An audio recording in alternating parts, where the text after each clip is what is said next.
Hello, welcome to my channel. I'm Nural and I'm here with another food related video where I'm going to be doing Gravadlax salmon or cured salmon. And for this, I'm going to be using the salmon and I'm going to be cutting it up.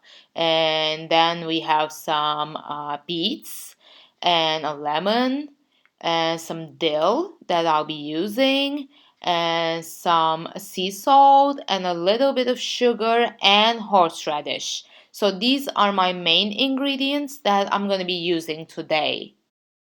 My salmon is about 570 grams, so almost 600, and I'm going to be cutting it up and going to be using about 350 grams for the cured salmon, and I'm going to be separating the rest for another dish that I'm going to cook later on. So I'm just going to put the spared parts into a container to be put into the fridge, and I'm going to be using this big tail section for my recipe today. After checking to make sure that there are no remaining bones, I can just put aside my salmon for now and start working on my marinade. And for the marinade, I'm starting off with peeling up 3 beets. And I'm using raw beets for this recipe, so I'm just going to peel them up and cut them into fourths to make sure that they fit into my little blender.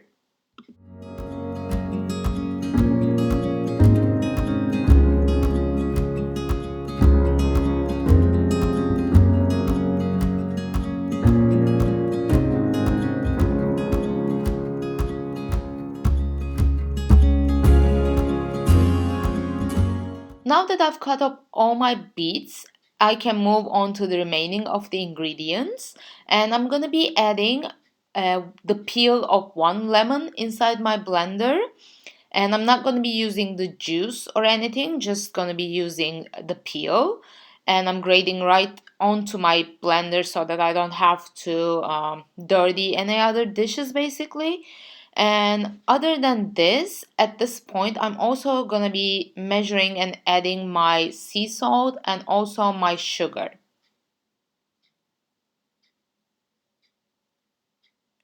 For my sea salt, I'm going to be measuring 1/4 of a cup or about half a deciliter of salt and about half of that of brown sugar. And I need to add about 50 grams of horseradish, which I'm basically directly squeezing onto my cup. I'm actually trying to clean up as I go so I don't leave a mess inside my kitchen at the end of this process, and it always helps to keep things clean. Anyways, I'm also going to be adding a big bunch of dill at this point. And to be honest, my blender is really small, so blitzing this in batches would make more sense probably, but I'm just a lazy person, so I'm just gonna put everything in there and then try to see if it blitzes away.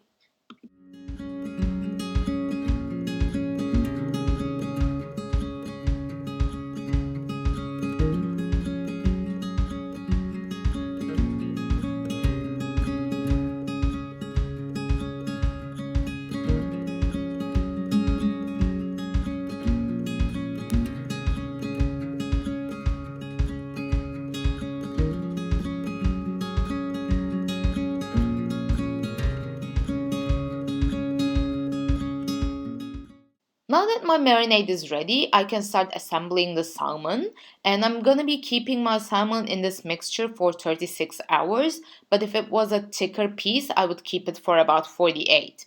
And to begin things off, I'm just putting a couple spoonfuls of this mixture into the bottom of my plate so that the bottom of the salmon, the skin side, also gets marinated because I left the skin on for this. And I'm just spooning out the rest of the mixture on top of the salmon to make sure that it is totally covered.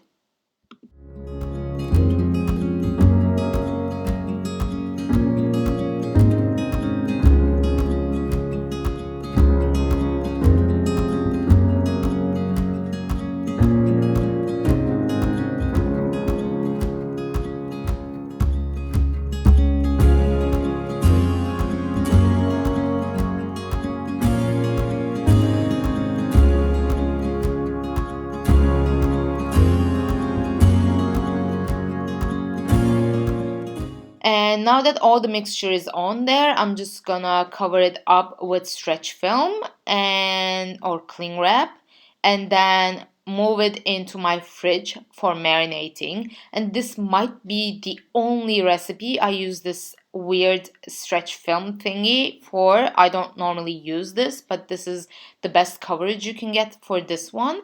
And after I cover it up, I'm also going to be placing a plate on top of this plate so that it presses down and keeps everything nice and neat.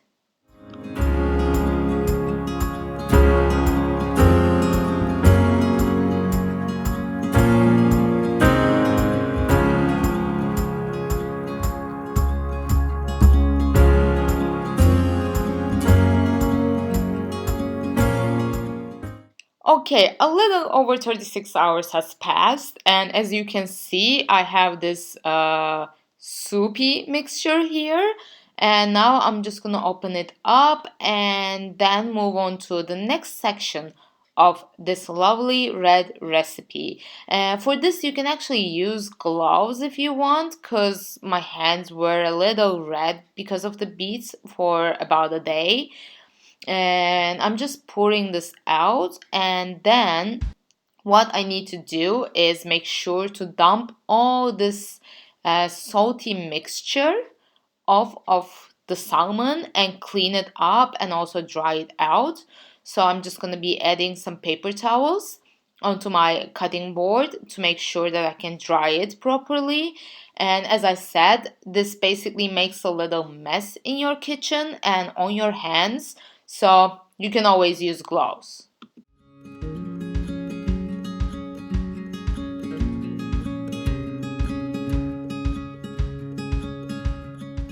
I'm actually cleaning as I go again, and one of the reasons is I don't want to leave a mess, and the second reason is I'm going to be using that plate again. And for the second part of this recipe, I'm just gonna cut up some dill and gonna be putting this on top of my salmon. And I'm gonna be keeping this in the fridge for about 6 to 8 more hours. But if you wanted, you could eat it right away. I just wanna serve it with dinner, and it's not dinner time yet. And once the salmon is ready, you can actually keep it in the fridge for up to 2 weeks. But the first time I did this, we basically ate it in one night, and this time we'll see how it goes. So I'm basically using a paper towel to take off the excess mixture and dry my salmon so that I can wrap it up again and put the dill on top.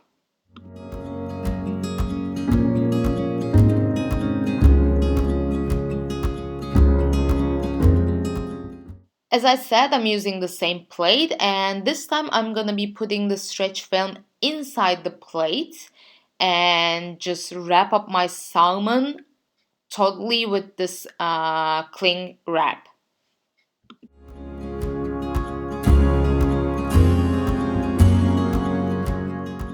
My plate is ready, and I'm just gonna give my salmon a final wipe through, and making sure that I got all the salty mixture off of the fish. And I'm gonna put it right in the middle of this plate on top of the cling wrap. And then I'm gonna be adding this cut up dill, just spreading it on top of the salmon. And as I mentioned before, this will go into the fridge, and I'm gonna be cutting it up in about 6 hours and eat it right away. But the remaining can be left in the fridge for up to 2 weeks.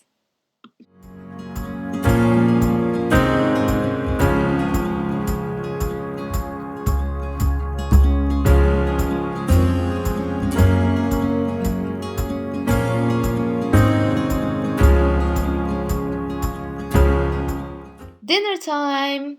So now I'm opening up my salmon that I wrapped in cling film, cling wrap, and kept it in the fridge for another 6 hours on top of the 36 that it was initially in the fridge.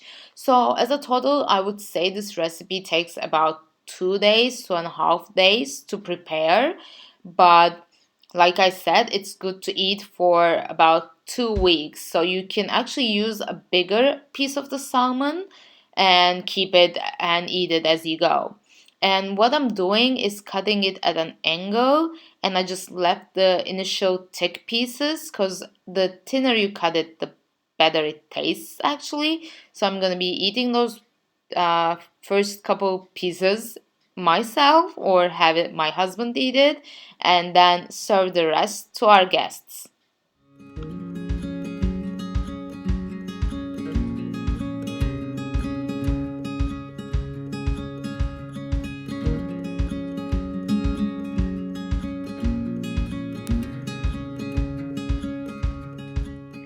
And let's take a final look at our cured salmon. I hope you liked this recipe, and if you did, make sure that you hit the like button, and I'll hopefully see you here next week. Bye!